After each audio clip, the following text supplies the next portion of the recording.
হ্যাঁ বন্ধুরা, NS stock নিউজে আপনাদেরকে স্বাগত নিয়ে চলে এলাম তোমাদের জন্য আবার ডেইলি আপডেট। তা এখন যে বিষয়টা নিয়ে আলোচনা করবো, আশা করি তোমরা সবাই কম বেশি জেনে গেছো যে ডিমির পরিবর্তন প্লেয়ার কিন্তু অলরেডি ইস্ট বেঙ্গল ঘোষণা করে দিয়েছে। সেটা কে? সেটা হলো 34 বছর বয়সী জাপানিজ সেন্টার ফরওয়ার্ডের প্লেয়ার হিরোশি ইবুসুকি। এই হিরোশি ইবুসুকি আমি তোমাদের কালকেই বলেছিলাম যে প্লেয়ারটির কিন্তু কোয়ালিটি যেমন আছে তেমন কিন্তু গোল করার অ্যাবিলিটিও খুব ভালো রয়েছে। তার ক্লাবকে টোটাল কিন্তু তিনি 120খানা গোল করার মতো তার ক্ষমতা রয়েছে।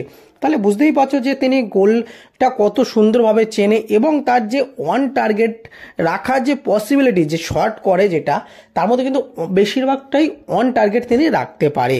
এটা কিন্তু তারা আরও ভালো একটা ভালো দিক বলা যায়।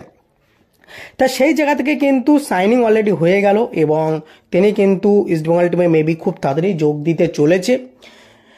বিষয়টা এই জায়গায় যে তার যে এই সাইনিং, সেই সাইনিং নিয়ে কিন্তু তিনি খুবই উচ্ছ্বসিত। তিনি কিন্তু জানিয়েছেন যে এই ইস্টবেঙ্গল ক্লাবের একটা ইতিহাস রয়েছে এবং এই ক্লাবটা অনেকটাই জনপ্রিয় ক্লাব। এই ঐতিহ্যবাহী দলের অংশ হতে পেরে আমি গর্বিত এবং আসন্ন প্রতিযোগিতাগুলোতে ট্রফি জয়ের পথে দলকে সাহায্য করতে চাই। আমার কয়েকজন স্বদেশী ইতিমধ্যেই ইস্টবেঙ্গলের হয়ে সাফল্যের স্বাদ পেয়েছেন আর এখন আমিও তাদের পদাঙ্ক অনুসরণ করে অপেক্ষায় আছি এবং তিনি লাস্টে জানিয়েছেন জয় ইস্টবেঙ্গল। তাহলে বুঝতেই পারছো যে হিরোশি তিনিও কিন্তু ইস্টবেঙ্গলে যোগ দেওয়ার জন্য একটা উচ্ছ্বসিত হয়ে রয়েছে। তিনিও ক্লাবের ইতিহাস কম বেশি জেনেছে। মোটামুটিভাবে বলা যায় আমরা কিন্তু আগেও দেখেছি যে জাপানিজ স্ট্রাইকাররা এসে আমাদের ইস্টবেঙ্গল টিমে খুব ভালো কিন্তু ছাপ ফেলে গেছে। আর এই হিরোশি তিনি কিন্তু গোল করার অ্যাবিলিটি তার মধ্যে যেরকমটা রয়েছে, সেই কারণে কিন্তু তিনি ইস্টবেঙ্গলে একটা ছাপ ফেলতে অবশ্যই পারবে বলে আমরা আপাতত মনে করছি। দেখো এবার পরবর্তীতে কি হবে না হবে সেটা তো পুরোপুরি সময় বলবে, সেটা নিয়ে তো কখনোই আমরা বলতে পারি না। কিন্তু এই হিরোশি তিনি এই ওয়েস্টার্ন ইউনাইটেড, এই লিগের ক্লাব ওয়েস্টার্ন ইউনাইটেড, সেখান থেকে কিন্তু আমাদের ভারতে আসছে।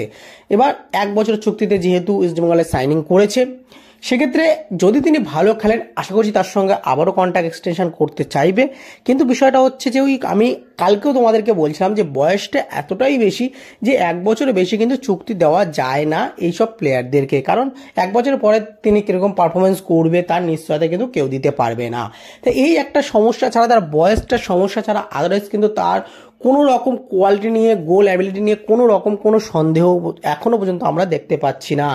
এবার বিষয়টা এখানটা কিন্তু অস্কার ব্রুজো খুব ভালো কিন্তু একটা বাইট দিয়েছেন এই ইবুসিকে সাইনিং করানোর পরে, যে নিখুঁত ফিনিশার এবং অভিজ্ঞ ক্লাসিক ফরওয়ার্ড এবং যে হাওয়ার বলের দখল কিন্তু তিনি নিতে পারেন। এছাড়া কিন্তু বলা যায় যে মারাত্মক ফিনিশার, ঠিক আছে। তাহলে বুঝতে পারছো অস্কার ব্রুজো কিন্তু খুবই উচ্ছ্বসিত এই হিরোশিকে সাইনিং করিয়ে, যে তিনি কিন্তু এটুকুনি ভেবে নিচ্ছে যে ডিয়ামান্টাকাসের থেকে খুব ভালো কিন্তু গোল করতে পারবে এই হিরোশি। এবার দেখার বিষয় আমাদের ইন্ডিয়ান ফুটবলের সঙ্গে তিনি কতটা মানিয়ে নিতে পারে এবং কত তাড়াতাড়ি মানিয়ে নিতে পারে সেটা আমরা অবশ্যই দেখবো। আশা করছি সুপার কাপে কিন্তু আমরা এই হিরোশিকে খেলতে দেখতে চলেছি, এমনটাই কিন্তু আশা করছে হতে পারে, ঠিক আছে।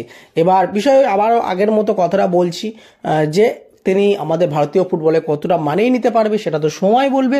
সেই নিয়ে তো কোনো রকম কোনো বিতর্ক আশা করি এখন বাঁধানোর কোনো রকম বিতর্কই এখন তোলা উচিত নয়। তিনি আগে খেলুক, তার খেলা আমরা দেখি, তারপরেই অবশ্যই বলবো যে প্লেয়ারটা কেমন না কেমন। বাইরে তো অনেক টাইমে অনেক জায়গায় খেলে এসছে, স্পেনের first division club Girona FC ক্লাবের মতো জায়গায় তিনি খেলে এসেছেন, মানে মারাত্মক লেভেলের প্লেয়ার বলা যায়। এছাড়া তিনি এ লিগের ক্লাবেও খেলেছেন, সেখান থেকে আরও যে ক্লাবগুলো জাপানিজ যে লিগে খেলেছেন, তার আমি আবারও বলছি কোয়ালিটি নিয়ে কোনো রকম কোনো প্রশ্ন নেই। কিন্তু বিষয়টা হচ্ছে যে আমাদের ভারতীয় ফুটবলের সঙ্গে কতটা মানিয়ে নিতে পারবে।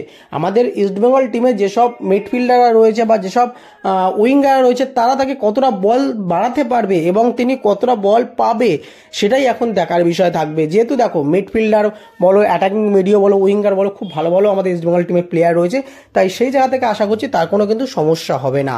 সেটা আবার দেখার বিষয় থাকবে শেষমেশ কি হতে চলেছে। তা বন্ধুরা আজকে ভিডিওটা এইটুকুনি। যারা ভালো লাগছে লাইক কমেন্ট শেয়ার করো আর অবশ্যই চ্যানেলটা সাবস্ক্রাইব করে পাশে থাকা বেল আইকনটি ক্লিক করে নিও। ধন্যবাদ বন্ধুরা, ভালো থেকো, সুস্থ থেকো।